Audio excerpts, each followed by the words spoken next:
Yes, yes, yes. Yo, yo, yo, whatever you want to call it. What up, dope? All those great things. Ladies and gentlemen, welcome back to another high energy episode of Mortgage Mayhem. This is episode number 36. I'm your humble host, G Money, bringing you the stories that's shaking up America, the real estate shifts you need to know, and the mortgage hacks that can change your financial life forever.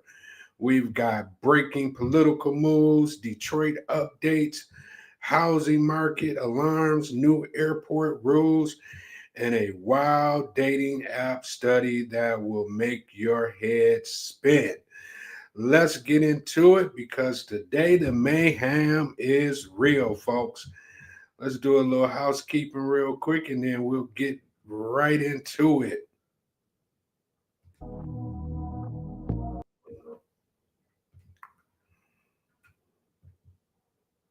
Welcome to the Mortgage Mayhem podcast, where the mortgage game meets real life, real talk, and a whole lot of chaos. We break down the deals, the drama, and the data behind the scenes of real estate finance, with a twist of street smarts, savvy, and a touch of madness. Before we dive in, here's the deal. The Mortgage Mayhem podcast is for informational and entertainment purposes only.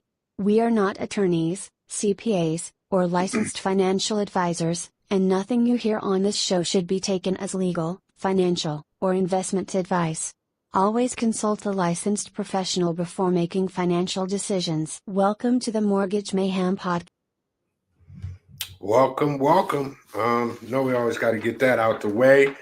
It's a lot going on, man. Just happy to be back this week. Hopefully, you guys had a great week leading up to today.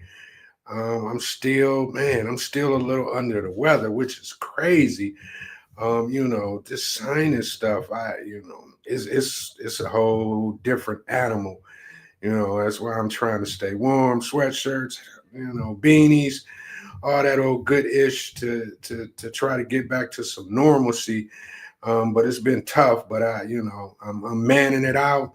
I'm here to give you this good old info, and then we're gonna get out of here so I can, kind of get back to my getting well regimen. You know what I'm saying? So let's get into this thing. Why does it do that? I don't know why it does that.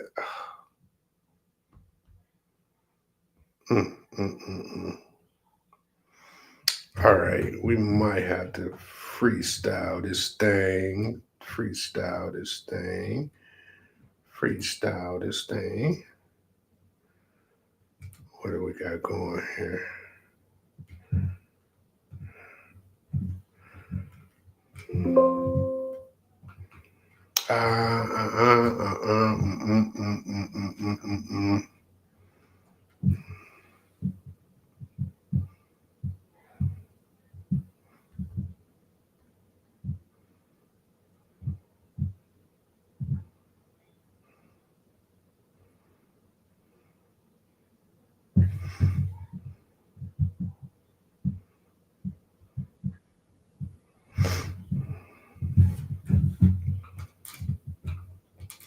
Yeah, for whatever reason, it my assets, my media assets. Okay, let's do this.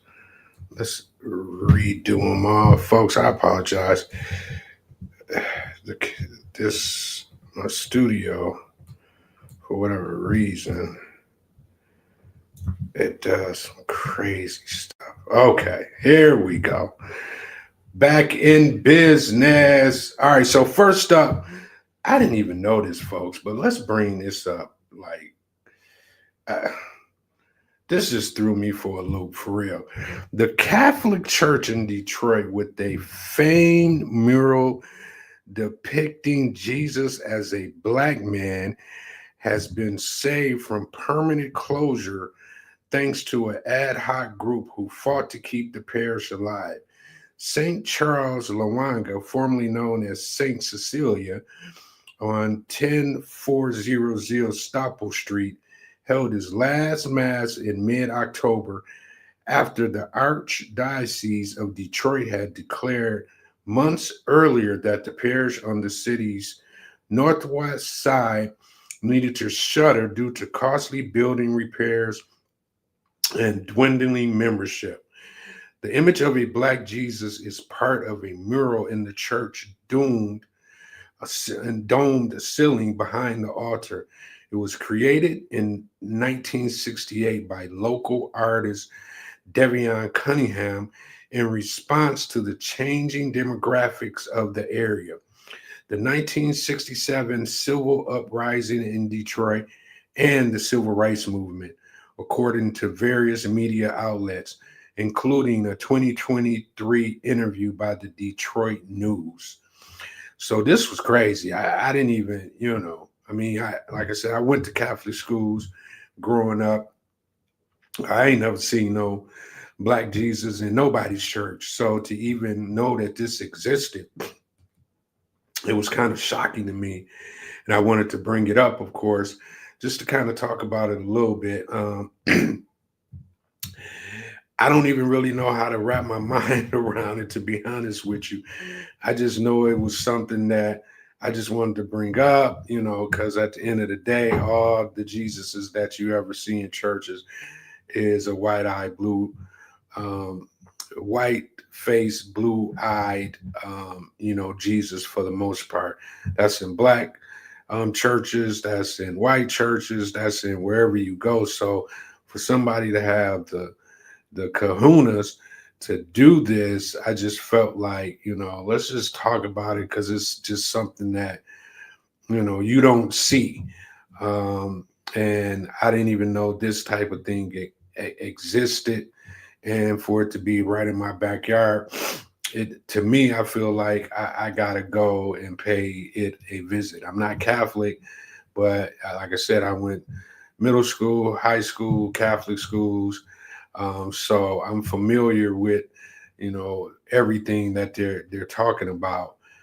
So yeah, I'm definitely interested in just going to visit and just seeing it with my own eyes. I guess it's up in the dome of the church. It looks like some civil servants came through and saved the church from it being demolished and taken away. So that's another big thing. So yeah, I'm gonna have to go put my eyes on this one. And if you're in the Detroit area, I would say you're African American descent, you might want to go and see something that you've never seen before, because I know you haven't seen it unless you just come from one of those radical black families who, just believe that Jesus is a black man, or Jesus is one of color. It's just not something that you even think about, you even have a second thought about, because we were it was just beat in our brain for the most part that Jesus was a white man. So we'll keep our eyes on this one, and when I go and come back, I'll let you know if there was some kind of feeling that I got once I entered the church or whatnot. So yeah, that was interesting. All right, let's talk about this dude right here.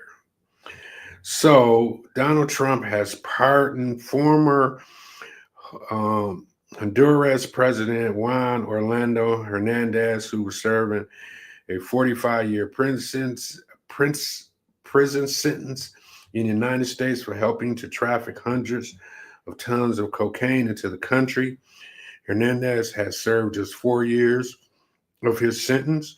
Trump has pardoned him even as he claims he renewed conflict with Venezuela and aimed at ending drug trafficking. The U.S. Bureau of Prisons inmate website showed that Hernandez was released from the U.S. Penitentiary Hazleton in West Virginia on Monday. That's your boy, Trump, Juan Orlando Hernandez. He went ahead and pardoned that guy, let him go about his business. And this guy was a major player in the drug trafficking game, from what I can tell. Allegedly, I don't know. He got convicted of it, so I'm assuming he was doing some ish he wasn't supposed to do. And Trump Of course, just pocketing and pocketing and doing all the illegal things that he could possibly do to build his generational wealth. I'm pretty sure this man paid a nice little penny to get that pardon. He spent 4 years, so he was locked down 4 years, so he did spend some time behind bars. But if he is the guy who they say he is, he has millions and millions and millions stacked away. So pretty sure he paid a pretty little penny to get his freedom. And of course, the Trumps, they pocketed, for the next generation, the Barons of the world, and then their kids. So, it is what it is. We got a crooked president from every indicator. It ain't really nothing anybody can do because, like I said in the last episode, elections have consequences. So, you know, we'll keep an eye on the future and see what this particular pardon, what's going to be the outcome down the road. This ain't the only controversial pardon. There's been some others as well. So this is just what he do. You know, I don't want folks to become numb to it, but every day is it's some silly, some new, something crazy. You just sit there like, this the person we got running our country for real.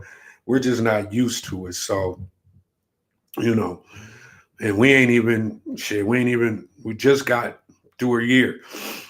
Not even a year really, because he didn't take office until January. So we're almost in a year, and it's been straight pandemonium. So and it's still so much more to go. And we got like a whole nother year before we can see some kind of changes in upcoming, elections or whatnot. So hang on tight, folks. We got a long ride ahead of us, and it's looking real bumpy. All right, let's keep it moving. All right. So da da da da da da. All right, so TSA travelers who still don't have real ID real IDs will soon face a new fee at airport security. Beginning February 1st, the TSA will require non-real ID passengers to use a new identity verification system called Confirm.ID, which costs $45 per use. The agency says the charge helps cover the tech and administration work required to verify identity without real ID compliant documents. Oh, excuse me. Only about 6% of U.S. airline passengers are expected to need the alternative process. Passengers can complete Confirm ID online before heading to the airport by uploading their documents through a TSA portal and bringing the receipt with them. The process is valid for 10 days from the first flight of the trip. Those who don't complete it ahead of time can still do it at the airport, though TSU warns it may take 10 to 30 minutes. Even with the fee, identity verifications isn't guaranteed. TSA may still deny boarding if you can't confirm who you are. For now, real ID compliant licenses, passports, global entry cards, and other federal ID remains the easiest way to get through security. TSA recommends checking its webpage for updates, as accepted forms of identification may change. See, I just got these yarns because I've been on so much medication. It's just been crazy.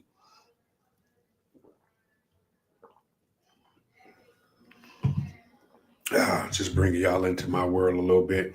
All right, so folks, get your real ID. I know people got conspiracy theories, but if you're a traveling person, you're gonna need your real ID.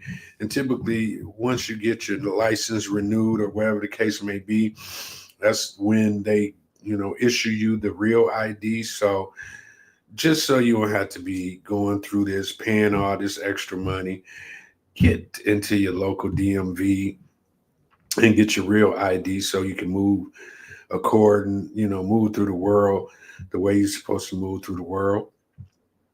All right. Any updates come, we'll bring. We'll talk about it. But in the meantime, in between time, go get your real ID, folks. This is not like rocket scientists. Everybody should be able to get this done. All right. All right. Let's keep it moving. Okay, some more craziness.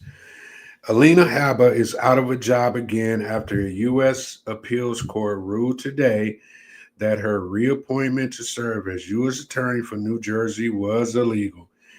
These folks this is the great. All right. Habba has been disqualified.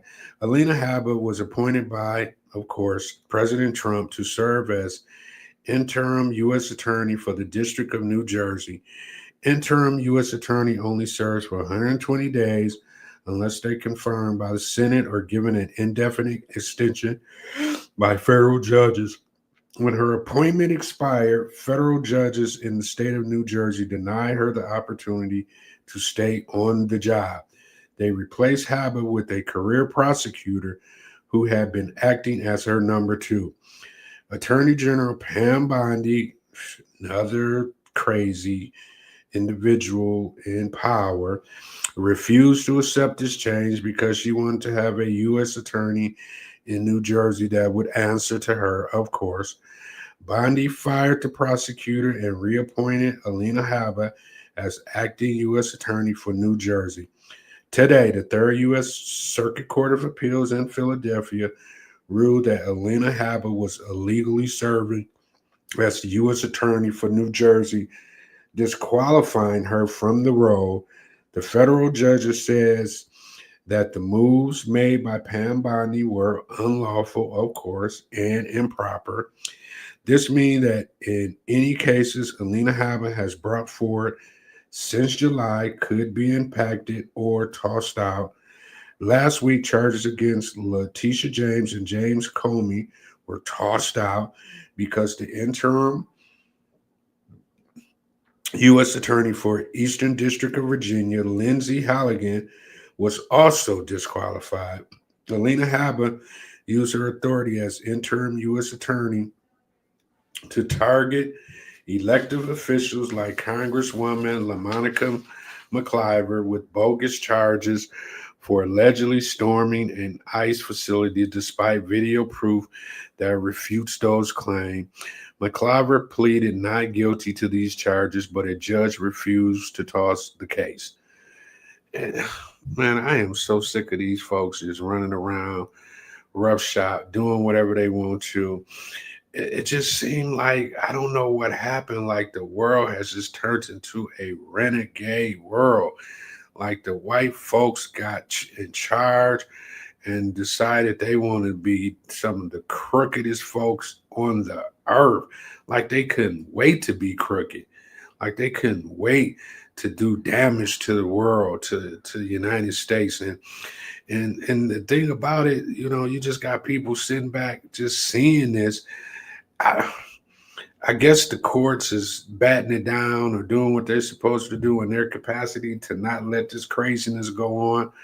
But then you got the other side of the aisle who's just kind of sitting back.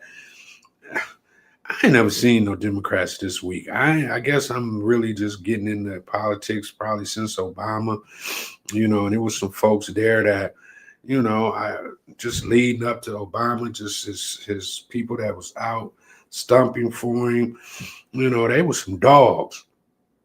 These cats that's in government right now, man, they are some poodles. I mean, they just letting this man just run shy. I mean, I know he got the Senate, he got the House, whatever, and the presidency, of course.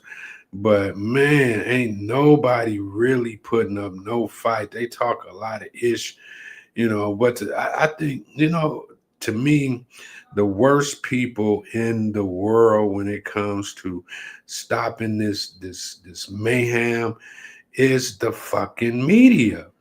These reporters.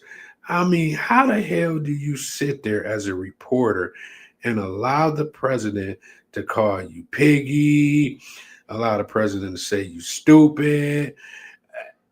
It's to the point now where they know it's like what bullies do. Once they know they can just, do whatever they want to you, they take full advantage of it. This man does not care what he says to the media. And it's almost like they get one question, and when it comes for them to do a follow-up after he didn't embarrass them, you don't hear no follow-ups. They just suck it up and move on to the next question.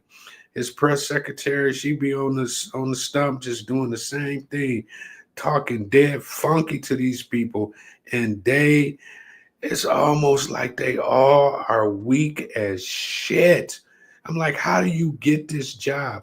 How do you be a part of these media outlets and just be weak like this? I don't understand it. I don't get it.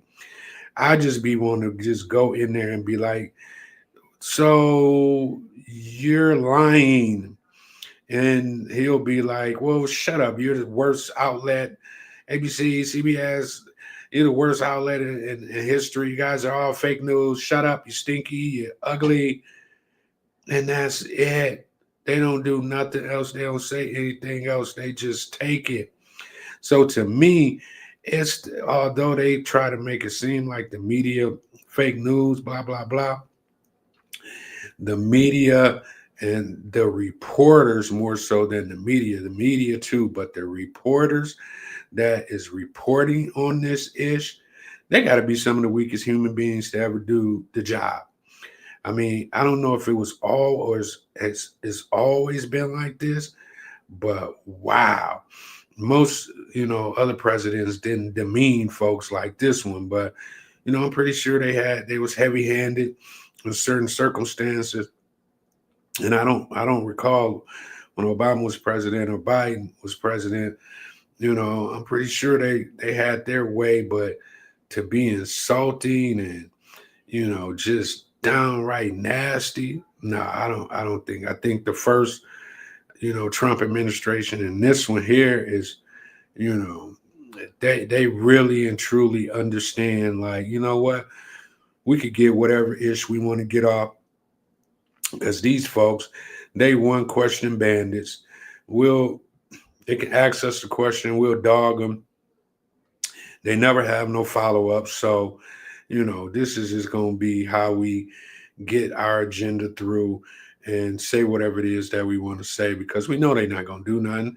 We know they only going to say the one thing they're going to say, whatever kind of questioning it is, and follow up, it just never happens. So, to me, it's just such a letdown, to be honest with you. But anyway, let's keep it moving. All right. Mm, is this right here? Nope. Okay. No. We was right. Okay, so President Trump has issued a full and unconditional pardon. Another freaking pardon, man. This dude here's handing out pardons like I don't even know how to describe it. He just like, what, every time you look up, and ain't nobody that's, good. Everybody's just and did dirt, dog folks, took folks' money. So let's look at this craziness right here. So he issued a full unconditional pardon to Joseph Schwartz, a former nursing home. He the bottom of the barrel. Nursing home operator from Suffern, New York, who was convicted earlier this year in a sweeping federal tax fraud case tied to his once vast nursing home network. Schwartz, who ran Skyline Management Group, oversaw 95 facilities across 11 states before the company collapsed. Prosecutors said that between late 2017 and mid 2018, he withheld nearly $39 million in payroll taxes from about 15,000 employees, but never sent the money to the IRS. Investigators who found he failed to file required reports for the company's 401k plan, leaving some workers with unexpected medical bills when withheld insurance funds were not remitted. As Skyline's finances spiraled, vendors and employees went unpaid. Facilities deteriorated, and several states shut down or took control of troubled nursing homes to protect residents. The company faced a wave of investigation and lawsuits involving Medicaid fraud claims, unpaid benefits, and mismanagement. President Trump has issued a full and unconditional pardon to Joseph Schwartz, a former nursing home operator from Suffern, New York. It's crazy. So, another person pardoned by our president, and from the looks of it, the person allegedly was a shit operator. Took money. I don't know if he necessarily took money from the actual patients, but it looks like the money he was receiving from the government in order to provide necessary services to these individuals. He was, he was being tricky with the payroll. That's a good way to put it. He was being tricky with the payroll, not trying, but 39 million in payroll taxes that was supposed to go to the government. I guess he went just straight, rogue and was like, you know what? I ain't about to be doing that. I am not about to be paying no payroll taxes. I'm about to pocket this money. So hold on for 1 second. Okay. I got a call in the back. Okay. But anyway, so yeah, there's another one, who elections have consequences. He probably, Trump, 20, give me 10, give me 15, give me 20 million. We'll holler at you. So I'm pretty sure a lot of that is what's going on. This man is getting so rich. If that's what's going on, allegedly, if that's what's going on, he is getting so wealthy because the folks he's letting out, they pack a lot of money because that's why they in there, because they robbed, stole, did what they had to do, got caught up, probably put a lot of the money up somewhere to the point where they could pay, 10, 15 million bounty to get out to the president and his people. Anyway, let's keep it moving. We'll keep our eye on it. It's going to be more pardons. So we'll be right back here talking about other pardons in the near future. All right. So let's keep it moving. So one of Detroit's largest residential landlords has stopped paying some of its bills.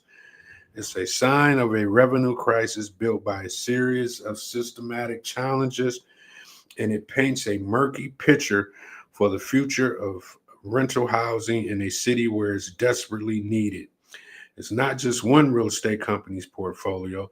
There's broad agreement that companies that manage multifamily apartments are facing a compounding set of problems, particularly for those with concentration of market rate units. Their disagreement, though, as to root causes of the problem and importantly, how best to solve it. A Detroit-based Greatwater, which owns manages about 2,000 rental units across roughly 40 buildings around the city. Executives have simply halted mortgage payment on 3 multifamily buildings on the city's Lower East Side near Belle Isle, mounting non-payment by innovative population to spark new companies, new jobs, and new activity. Michigan's economy is stuck amid the uncertain cycles of politics and policy. And while the aging population will boost healthcare services, the sector will only add 1,400 jobs in 2026 before a net loss of 700 jobs in 2027, largely due to Medicaid cuts from the federal government, the economy projects. So, all right, well, I mean, it's just the real estate game. It's going to be ebbs and flows. When you jump out there and take the risk, you got to be prepared to, overcome the ebbs and flows, because that's just real estate for you. So we'll definitely keep our eye on this one. I know I will, being that I'm in the game. I'm constantly looking and watching. So if something comes down the pike that needs to be addressed, I will definitely, bring it back to you guys' attention. But for the most part, as of right now, what happened was, when things got good, people, jumped into the multifamily space, especially in an area like Detroit, and they bought up some things. So now, you know, things is slowing down a little bit. You know, some of those purchases is kind of coming to roost, so to speak. So, location, location, location is always important. And you got to know your demographics as well. So, like I said, we'll keep an eye on it. We'll let you know when something comes down the pike. See, guys, sinuses, your throat's constantly draining. It's just a mess, y'all. But anyway, let's keep it moving. All right. I thought this was unique. So Detroit has a road that literally charges electric cars while they roll over it on a quarter mile of 14th Street in Detroit. Copper coals under the asphalt turn an ordinary lane in North America's first public electric road that can charge EVs while they move. The pilot uses special receivers in test vehicles to pull in about 16 kilowatts of power while driving. So Michigan can learn how to scale the tech to buses, shuttles, and busy city routes. If roads can charge cars in motion, the real advantage goes to the places that build this grid, not the people stressing about range. Oh, that's so true. I mean, this is crazy. Um, if they can get their hands around this and be able to do it on, just regularly, where almost like the HOV lanes, this is going to be huge for electric car drivers. We'll keep our eye on it. It's right here in Detroit.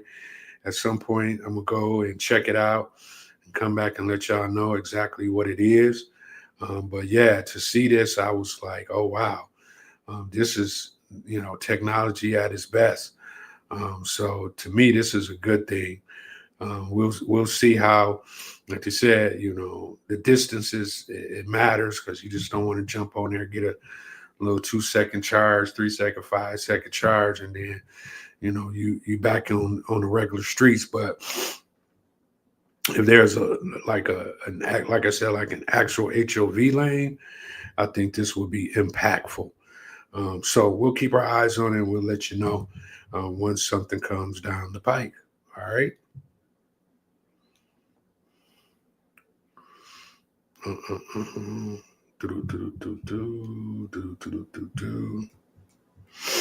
Okay, so let's talk about this. A recent study revealed a shocking truth about modern dating. 65% of dating apps users are married or already in a relationship.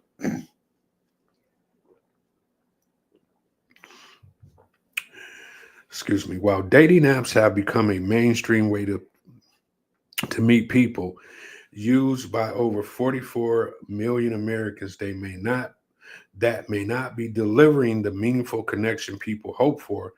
Retired marriage counselor Dr. Taylor Burrows argues that dating apps actually work against those seeking real long-term love. According to her, the apps are built on an implicit system that encourages juggling multiple people at once, a structure that mimics a polyamorous lifestyle and undermines monogamy. And because these platforms profit from keeping users single and swiping, not from helping them pair off, the odds are stacked against genuine success. Dr. Barrows also points out that dating apps tend to be filled with emotional, unhealthy individuals, people struggling with unresolved trauma, insecure attachments, or instability. The results: a recent study revealed a shocking truth about modern dating. 65% of dating apps users are married or already in a relationship. While dating apps have become a mainstream way to meet people, used by over 44 million Americans, they may not be delivering the meaningful connections people hope for. Retired marriage counselor Dr. Taylor Burrows argues that dating apps actually work against those seeking long term love. So, what do you guys think about that? I mean, I don't know what's up with these dating apps. I guess it just depends on what you're really looking for.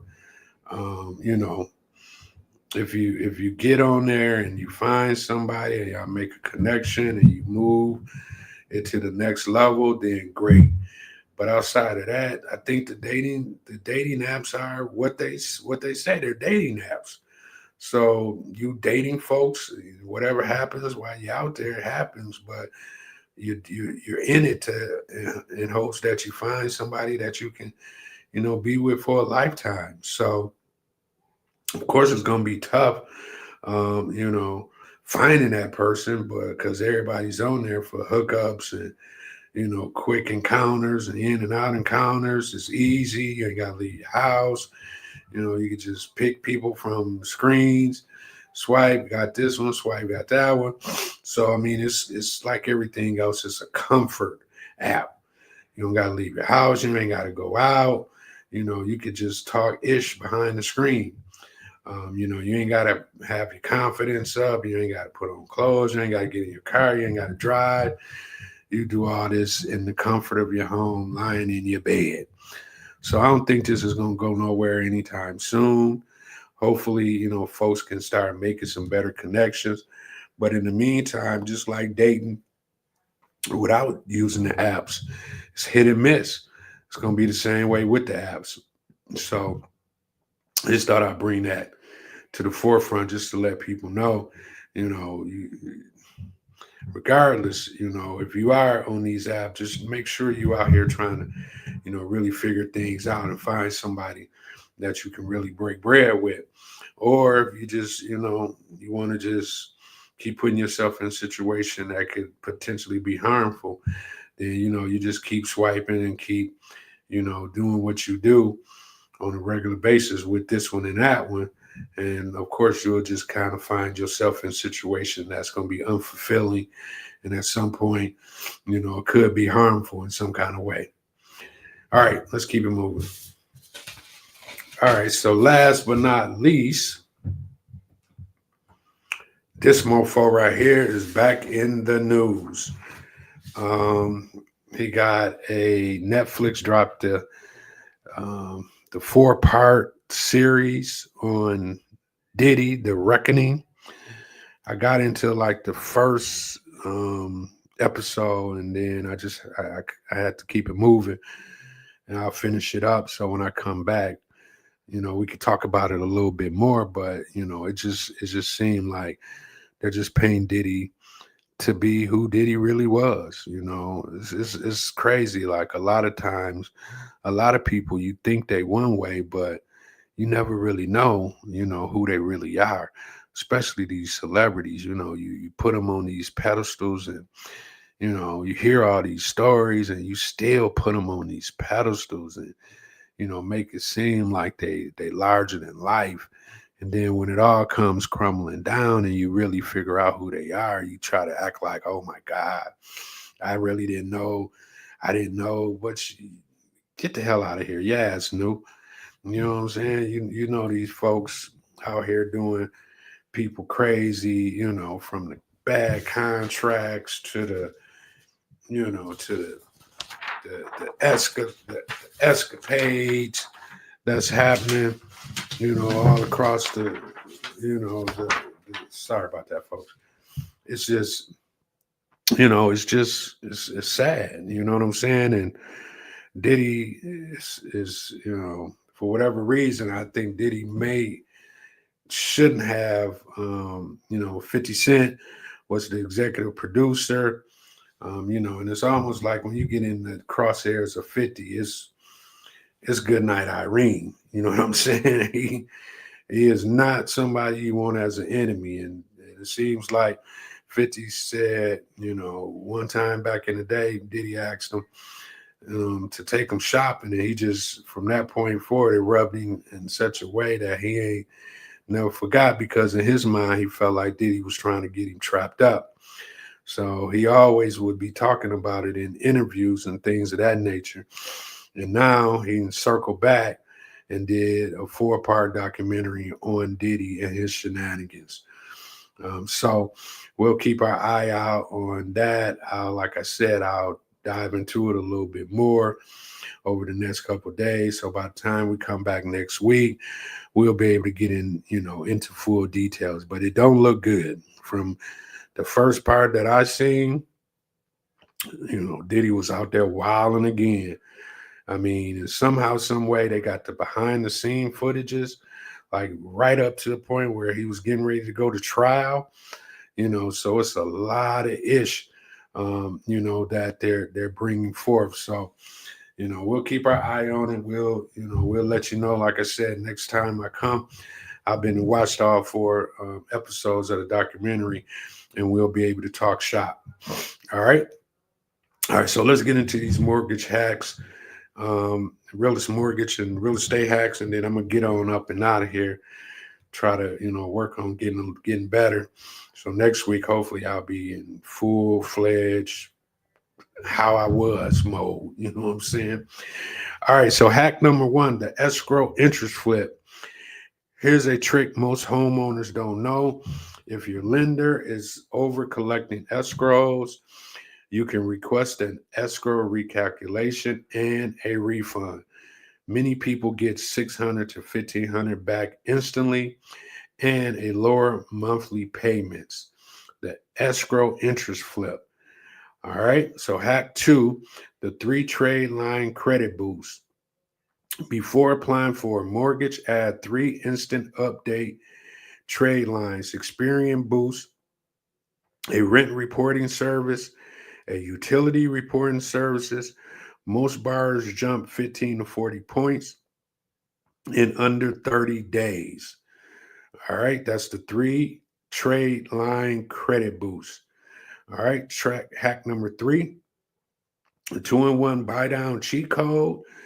Use seller concessions to pay for a 2-1 buy down. You get 2% lower in year 1, rate 1% lower in year 2, and you don't pay out of pocket. Perfect for high rate environments like right now. All right, so that's the 2-1 buy down cheat code.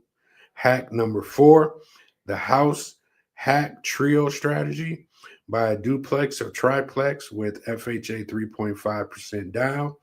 Rent the other units and use the income to qualify for more home while paying less mortgage. Works for first-time buyers and investors. I think we kind of hit this on another hack.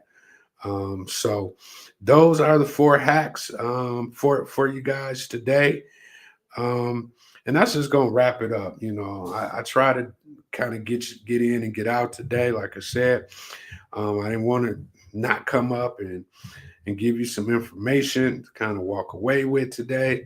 It's the Mortgage Mayhem podcast, so I can't just I got to suck it up and come and pop it off. We're growing, we're small, ain't got a lot of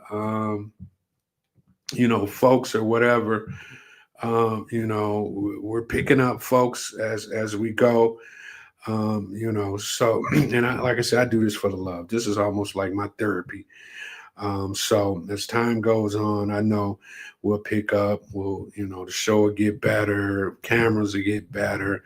But in the meantime, I'm just having fun, talking daily events, educating you, bringing up guests, doing interviews. We got a couple hot interviews coming up. So we're going to keep doing our thing, right? But in the meantime, in between time, let's go ahead and wrap this up. This episode number 36, like I said, where the news is wild. The markets are shifting, and the hacks are literally saving you thousands. If you learned something today, hit follow, share, subscribe, and send this to someone who needs real talk about real estate, money, and the world around them. I'm your humble host, G Money. Stay sharp, stay informed, and I'll see you guys on the next show. I appreciate it. I appreciate it. I appreciate it. All right, folks, we out of here.